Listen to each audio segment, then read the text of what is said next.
Didik TV KPM. Saya teruskan dengan topik yang akan kita pelajari pada hari ini, iaitu Baik. sumber jadi utama di dunia. Kita fokus kepada sumber tenaga. Baik. Okey. Sebelum tu kita tengoklah apa yang bakal murid-murid yang bersama kita di studio hari ini, Nisa, ya, dan murid-murid yang berada di rumah. Baik. Okey, yang pertama kita akan mengenal pasti sumber semula jadi utama di dunia. Kat negara dunia kita ni banyak sumber semula jadi. Kita nak kenal pasti mana satu yang utama dan sering kali kita gunakan. Okey, yang kedua adalah menjelaskan taburan sumber semula jadi utama di dunia dekat mana. Dekat negara-negara, adakah semua negara mempunyai sumber semula jadi yang sama? Ya. Okey, dan yang terakhir adalah kita menghuraikan krisis sumber semula jadi di dunia, dan kita terus kepada langkah-langkah lah bagaimana kita nak bantu supaya krisis sumber semula jadi di dunia dan di negara kita, paling yang rapat dengan kita lah, boleh kita atasi dengan sebaik yang mungkin. Okey, dah sedia adik-adik di rumah dan adik-adik yang bersama kita di studio pada hari ini.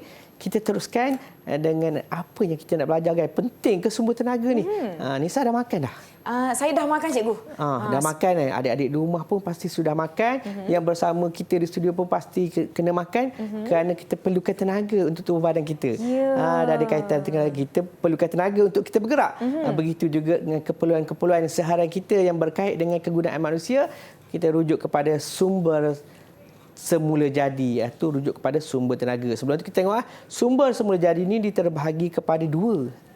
Okey, sumber semula jadi merujuk pada bahan atau punca yang terdapat di sekeliling kita, sama ada di atas permukaan bumi, di dalam bumi atau di dalam air. Okey, apa-apa yang atas bumi, dalam air, itu adalah sumber semula jadi yang boleh kita gunakan untuk membantu kita menjalani kehidupan seharian dengan lebih baik, dengan sempurna. Tak ada tenaga kan, datang kerja naik kereta, tapi tak ada petrol. Macam mana kereta tak boleh berjalan, tak boleh nak bergerak lah. Dia tak boleh berjalan, dia bergerak. Okey, yang kedua, terdapat dua jenis sumber jadi, iaitu sumber boleh baharu dan sumber tidak boleh baharu ni. Untuk makluman murid-murid di studio dan di rumah, apakah yang dikatakan dengan sumber tenaga boleh baharu dan apakah yang dikatakan dengan sumber tenaga tidak boleh baharu? Kita tengok yang pertama, yang sumber semula jadi. Okey, sumber tenaga. Okey. Sebelum kita pergi kepada yang ini, kita tengok balik yang tadi, sumber boleh baharu dengan sumber tak boleh baharu. Kan? Boleh baharu tu maksudnya kita guna tak habis. Tak habis maknanya boleh sentiasa ada. Faham. Okey. Yang tidak boleh baharu, kita guna habis. Macam contoh, kita letak petrol dalam kereta kita, kita bawa sampai tu masa kita isi semula. Atau habis. Yang tak habis contohnya suria, tenaga matahari. Tak akan habis. Esok pagi ada lagi. Ada lagi. Pagi esok ada lagi, dia tidak habislah. Terus kepada sumber semula jadi sumber tenaga. Saya nak murid-murid di rumah, murid-murid di studio bersama kita pada hari ini.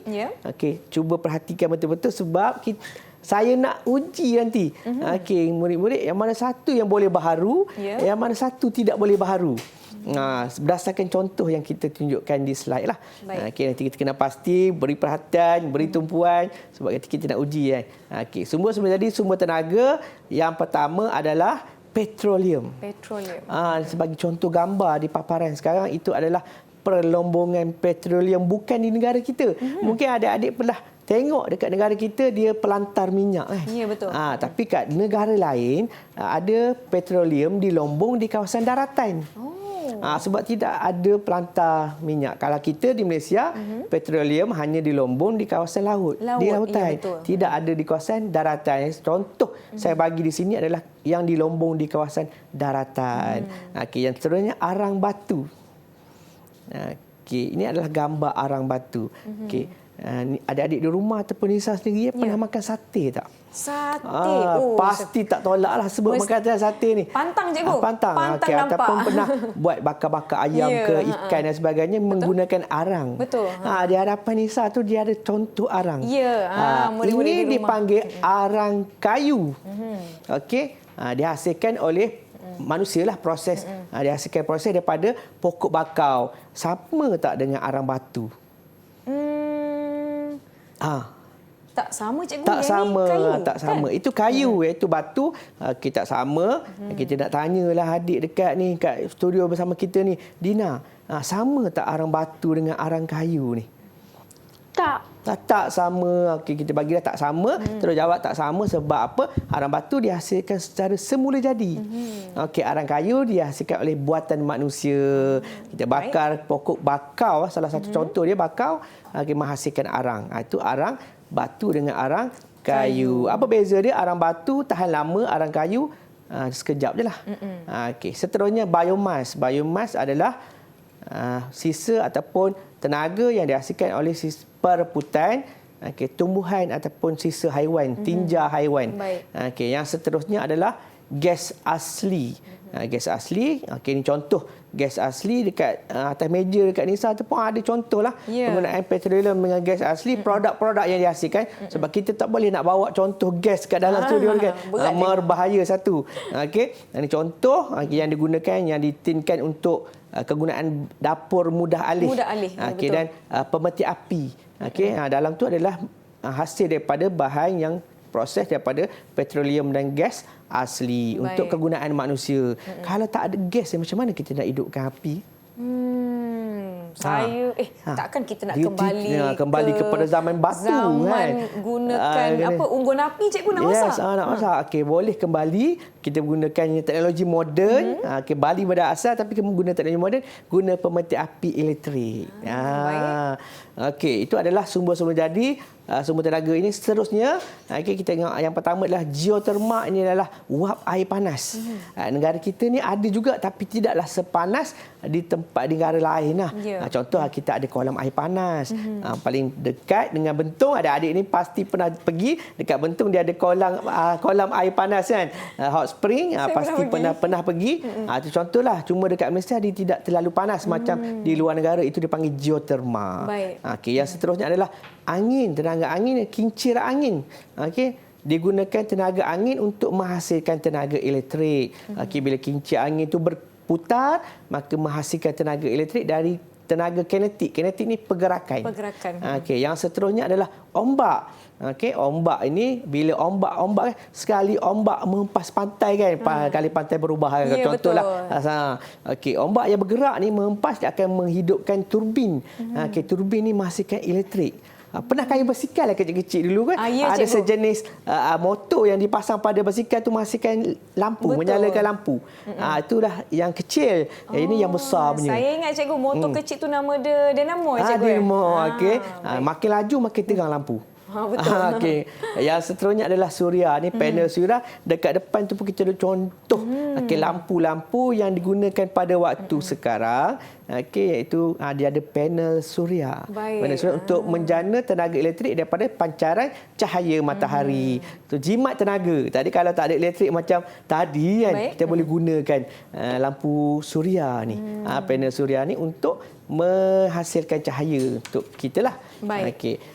Kita nak uji kan. Tadi saya dah ada pesan dah.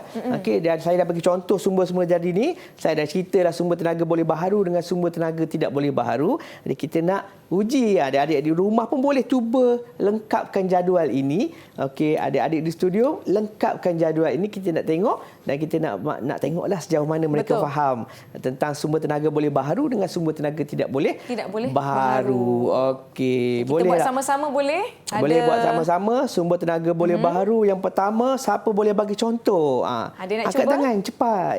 Okey. Siapa nak cuba? Silakan. Boleh cuba? Dina boleh nak cuba? Jangan malu-malu. Dina, jangan malu-malu. Boleh? Sumber tenaga boleh baharu. Bagus satu contoh. Suria. Suria. Betul cikgu? Okey, betul, kita tengok. Ada betul suria. Okey, yang kedua siapa boleh? Sumber tenaga yang Alia Patricia, boleh silakan. Alia. Ombak. Okey. Yang ketiga siapa? Siapa belum jawab? Syamimi Najwa. Okey, boleh cuba. Angin. Angin. Okey, boleh baharu tak habis angin ni. Okey, yang terakhir. Siapa belum sebut tadi? Takif. Okey, takif. Apa takif? Geoterma. Geoterma. Betul. Okey, betul. Okey, ketiga-tiga empat jawapan yang diberikan oleh adik-adik kita ni layak semua mendapat satu bintang lah. Satu bintang kita bagi. Nisa ambil kad ni dan tuliskan ganjaran masing-masing. Mereka faham bahawa sumber tenaga boleh baharu iaitu suria, ombak, angin, geoterma takkan habis kita gunakan. Okey. Saya tolong berikan jawapan daripada petroleum tenaga tidak boleh baharu, maksudnya kita gunakan sumber daripada petroleum. Contoh tadi kan pemetik api sampai satu masa kita gunakan tak boleh guna dah. Sebab gas dia dah habis. Dah habis. Okey. Yang seterusnya gas asli sama juga dengan yang kita sebutkan tadi. Yang ketiga biomas, okey, akan habis daripada sisa perebutan haiwan dan tumbuh-tumbuhan. Dan yang terakhir arang batu pun sama juga, sama macam arang kayu. Bakar sate 100 cucuk sampai satu masa dia akan jadi abu. Jadi abu habis. Kena jadi cari yang lain. Tak boleh digunakan kembali. Kalau suria kekal ada. Ombak sama tak pernah berhenti. Ombak ni memukul pantai, angin pun tak pernah berhenti bertiup. Geoterma pun kekal mengeluarkan uap dia. Itulah yang dikatakan dengan sumber tenaga yang ada di dunia yang biasa kita jumpa. Okey, boleh baharu dengan tidak boleh baharu. Baiklah, nampak begitu beri perhatian, murid-murid dapat menjawab dengan baik. Diharapkan murid-murid di rumah pun dapat menjawab dengan baik. Jadi cikgu, secara ringkasnya untuk segmen ini, apakah kesimpulan yang telah kita secara belajar ringkasnya kita boleh faham bahawa wujudnya sumber tenaga, sumber semula jadi iaitu sumber tenaga di dunia. Dan ada yang boleh kita gunakan secara berterusan dan ada yang akan habis pada satu masa. So kita manfaatkan apa yang kita boleh gunakan untuk kehidupan kita. Yang penting kita kena sejahterakan alam. Didik TV KPM